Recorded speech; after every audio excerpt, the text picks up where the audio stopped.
I'm not sure what sense of humour AI has, but I'm sure it will develop one.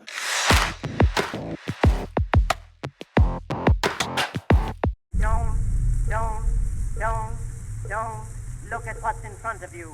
I really love the memento mori because nowadays we really don't want to think about death anymore. No. How important was to you to put this in your movie? It's interesting, isn't it? The technologists, you know, the guys, all this world, they're all researching how not to die, to live forever, aren't they? They're pouring money, huge amounts of money into trying to live forever. Jeff Bezos, all those guys, they're all kind of crazy to live forever. And there's something liberating about understanding that we belong to something magnificent but temporary, and and it's also not only temporary, but it's equal. That it doesn't matter how rich, beautiful, successful you are compared to a homeless person. You're all heading in the same place. Your destination is exactly the same. And it's kind of quite liberating, that, especially when he links it, Kelsen links it with then that you must remember, you must love as well, memento amoris.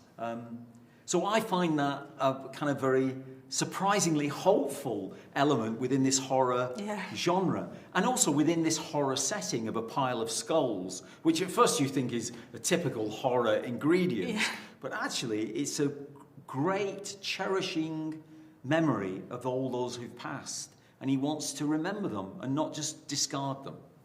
To me, one of the most horrifying things that I saw in this movie is that people get used to everything, even terrible things. Yes. And I think that nowadays it's really terrifying because we see every day on social media terrible images, but why?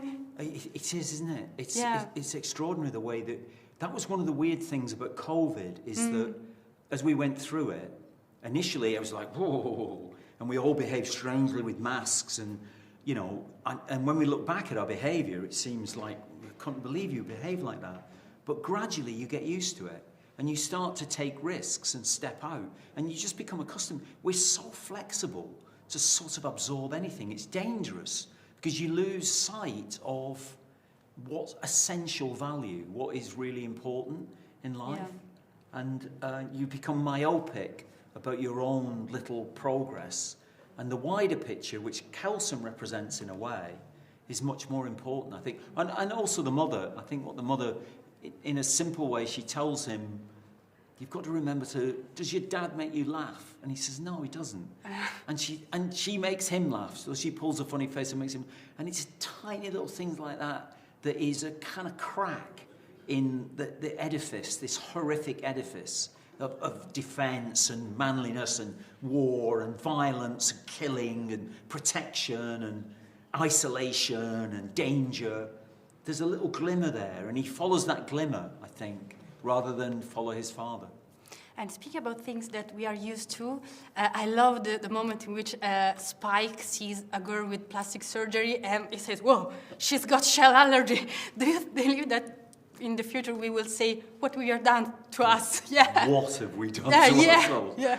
I know, because there doesn't seem to be any end to what's happening to that kind of technology. And we're going to morph with AI and with machines. They're going to become part of us, and quite how we're going to keep our humanity will be one of the questions. Humour is a great way of doing it, I think.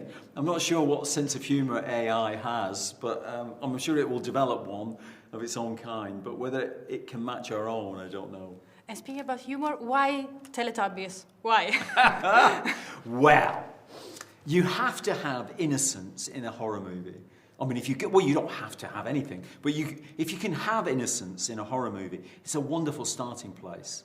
And what's more innocent than the Teletubbies at the beginning of the movie? And also, they do return, obviously, at the end of the film, in a form that's unusual. Yeah. And they return in the second film as well. So if you come back to see the second film, there's a return of the Teletubbies in that one as well. And it's to do with innocence and how much of a dynamic range it creates in a horror film between the horror and between that childhood innocence in a way. So that was the purpose of using it. Yeah.